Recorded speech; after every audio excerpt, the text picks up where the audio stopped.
kalau kita bicara mengenai dunia entertainment, khususnya dunia musik gitu ya, itu juga pasti banyak sekali PR di dalamnya yang harusnya dibenahi bersama-sama dan harusnya semua pihak tuh bisa diskusi dengan kepala dingin. Kita tahu musisi tanah air ini kemarin ini terbagi menjadi dua kubu ya, di mana satu sama lain saling tentu saja memperjuangkan hak mereka masing-masing, dan salah satu yang dibahas adalah tentang performing rights, di mana ini juga sudah masuk ke dalam undang-undang.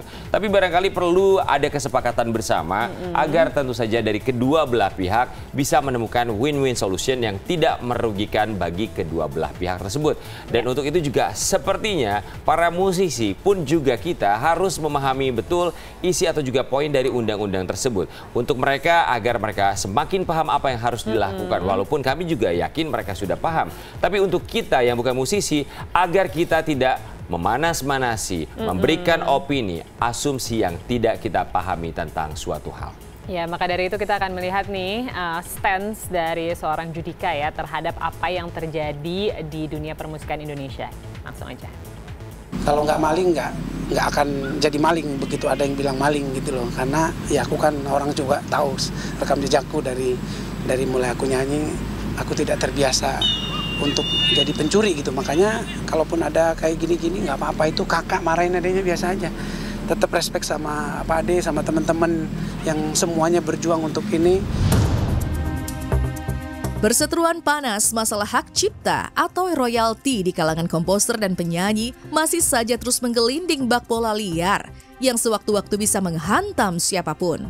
Yang terbaru, Judika bahkan ikut terseret setelah secara terang-terangan musisi sekaligus komposer nyentrik Ahmad Dhani menyebutnya nyolong lagu.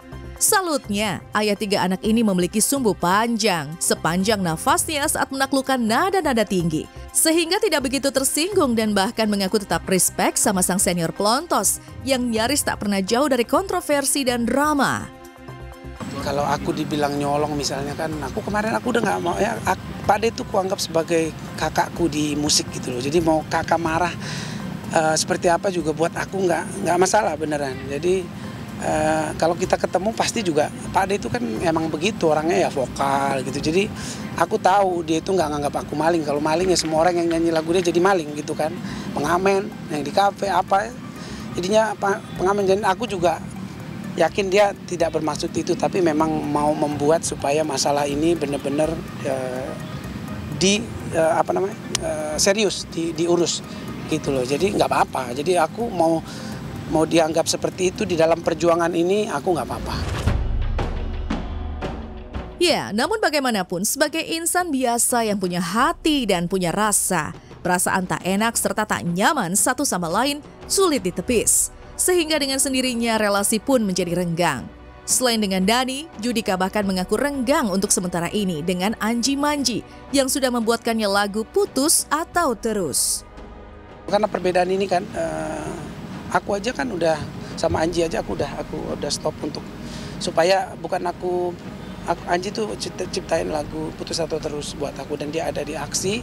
Mungkin kita, nah kayak gini aku kasih keputusan sama Anji, aku telepon Ji supaya ini nyaman dulu, gini aja ya, gua nggak usah nyanyiin lagu dulu, biar semuanya gak enak, biar lu nggak ngerasa gua ngambil untung dari dari lagu yang kita kerjain bareng-bareng. Jadi udah gitu, itu keputusan dari aku. Tapi kan penyanyi ini juga banyak yang lain-lain yang mungkin tidak sama solusinya.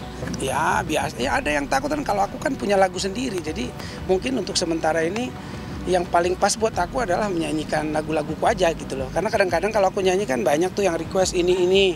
Jadi sementara undang-undangnya ini lagi pada lagi berbenturan atau lagi belum ketemu yang mana yang paling pas atau disepakati, kalau kita taunya secara undang-undang yang kita jalankan selama ini gitu. Jadi kalaupun ada perbedaan dan daripada jadi masalah, ya mendingan ya aku nyanyi laguku aja gitu loh. Sementara untuk semua juga ya bukan nggak mau nyanyiin gitu loh, takutnya nanti jadi masalah. Berseteruan hak cipta dan royalti hingga kini memang bisa menjadi polemik tersendiri di kalangan komposer yang dengan sendirinya terbagi ke dalam kubu, yakni Visi, di mana Judika, Agnes Mo, dan sejumlah penyanyi lain menjadi anggota, dan Arman Maulana sebagai ketuanya. Di kubu satu lagi ada aksi pimpinan Ahmad Dhani dengan Anji Manji dan beberapa komposer serta penyanyi lain jadi anggotanya. Tidak mau terjebak dalam perang bebuyutan aksi versus visi. Jauh di lubuk hati terdalam, Judika menginginkan diskusi semua pihak sehingga tercapai keputusan dan kesepahaman bersama. Seperti gua bilang sebelumnya juga, ya kan pasti ada pertemuan nanti, ya waktunya kita tunggu aja. Kang Arman juga masih umroh kan, jadi kita tunggu nanti Kang Arman pulang dan kita tunggu aja. Kita mudah-mudahan kalau udah bertemu semuanya bisa selesai. Karena yang pasti kan seperti gue bilang, kita tuh sebenarnya tujuannya sama. Kalau aku pribadi ya, di luar visi misalnya, kita tuh pengennya tuh sebenarnya adem-adem aja. Maunya diskusi, tidak ada hal-hal yang istilahnya kan kita ini kalaupun bertemu kan sesama pelaku gitu loh. Kita cari solusi, kalau mungkin dari teman-teman yang lain sudah ada solusinya, kita juga mungkin ada usul kita, ya nanti mungkin bertemu di mana ya itu lihat keadaan gitu loh. Karena apapun itu yang paling penting sebenarnya pertemuan antara stakeholdernya, bukan cuma sama komposer saja, tapi juga hal-hal yang menjadi pelaku di ekosistem ini. Ada LMKN di sana, ada pemerintah juga yang harus juga berpartisipasi atau ikut turun untuk memberi solusi terbaik gitu, supaya semuanya nyaman, semuanya happy gitu. Karena lagu itu kan begitu dirilis sebenarnya kan bikin orang happy gitu loh. Kalau ini sekarang ada hal-hal seperti ini, kalau menurut aku sih nggak apa-apa ya. Prihatin dengan kondisi yang ada sekarang ini, pelantun Papa Mama Larang itu secara halus menampar para senior dan komposer lain yang terkesan begitu reaktif dan panas. Ditambah lagi dengan menggembar-gemborkan di media sosial. Inikah cara elegan Judika membalas Ahmad Dhani yang sudah menyindirnya? Ya usul aku mungkin dari teman-teman sana nggak usah terlalu inilah ya, maksudnya ajak diskusi aja gitu loh. Misalnya kapan, di mana, ya nggak usah harus di TV juga, nggak usah harus berdebat ini ya, karena kita kan sama-sama pemain gitu loh. Artinya kita cari solusi bersama. Kalau kita yang junior mungkin belajar dari senior, supaya akhirnya ketemu di tengah gitu loh. Karena seperti tadi kita bilang, kita mau semuanya dapat haknya. Semuanya ekosistem ini berjalan dengan baik gitu. Dan juga jangka panjang semuanya itu nyaman gitu loh. Pasti prihatin lah. Makanya aku juga, ya kita siapa sih yang mau ada di dalam kondisi seperti ini gitu loh. Makanya ya harus kepala dingin, harus melembutkan hati semuanya lah. Ini bukan buat siapa aja, ini semua sama-sama lah. Dan kita ini kan nggak bisa ngambil keputusan sebenarnya. Penyanyi, komposer itu kan mengusulkan. Kita ngobrol, ini usul yang terbaik kita sampaikan ke pemerintah.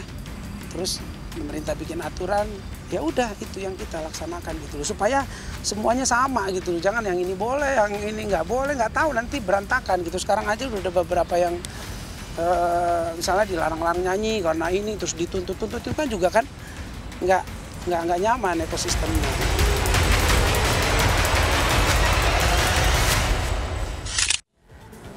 Kalau menurut saya secara pribadi, memang ini adalah problem. Tapi kalau kita berpikiran positif, it's a good problem. Artinya kenapa? Regulasinya akan semakin jauh lebih jelas lagi ke depannya selama tidak merugikan satu atau kedua belah pihak.